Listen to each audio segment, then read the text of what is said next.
गाड़ी के पास आ जाओ। भिवानी की बिटिया को इंसाफ दिलाने के लिए अब एक ऐसा शख्स सामने आ चुका है जिसका नाम सुनने से अच्छों के हृदय की धड़कनें तेज हो जाती हैं। और उस शख्स ने यहां तक दावा किया कि अगर पुलिस नाकाम हुई तो वो खुद इंसाफ दिलाएगा। दरअसल हरियाणा के भिवानी में 19 साल की शिक्षिका मनीषा की हत्या ने पूरे राज्य को झकझोर कर रख दिया।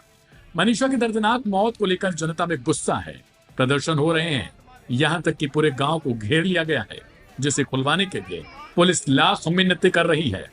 यहां तक कि इस गांव में अब इंटरनेट भी ठप हो चुका है। अब यह मामला हाई प्रोफाइल बन चुका है, लेकिन अब इस केस में एक और खतरनाक मोड़ आ चुका है।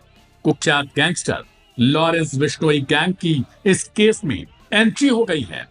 बताएंगे आपको आखिर बिश्नोई गैंग ने क्या कहा है, लेकिन उससे पहले केस को समझ लीजिए। क्या है मनीषा केस? मनीषा 11 अगस्त को एक नर्सिंग कॉलेज में एडमिशन के लिए पूछताछ करने गई थी, लेकिन उसके बाद से वो लापता हो गई। 2 दिन बाद 13 अगस्त को उसका शव भिवानी के खेत में बरामद हुआ। शव मिलने के बाद से ही इलाके में आक्रोश फैल गया।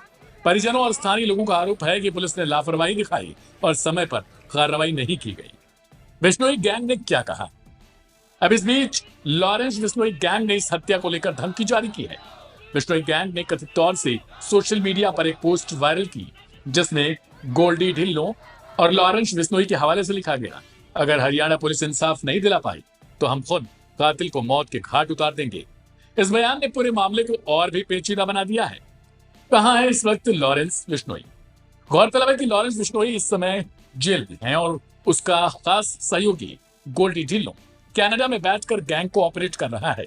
यही नहीं, उसी पोस्ट में गोल्डी ढिल्लों ने कनाडा के ब्रैम्पटन में सोनू छटा की हत्या की भी जिम्मेदारी ली।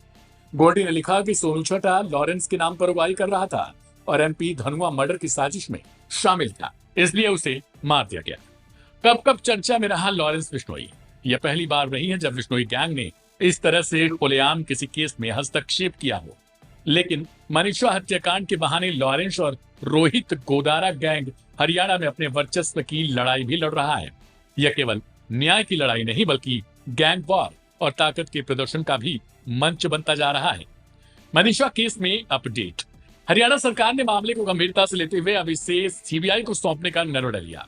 लेकिन सवाल यह है कि जब गैंगस्टर खुलेआम पुलिस को चुनौती दे रहे हैं तो क्या कानून का डर खत्म हो चुका है? जाहिर है कि जनता को अब केवल न्याय नहीं बल्कि जवाब भी चाहिए कि मनीषा की मौत का असली गुनहगार कौन है और क्या उसे सजा मिल पाएगी या फिर नहीं।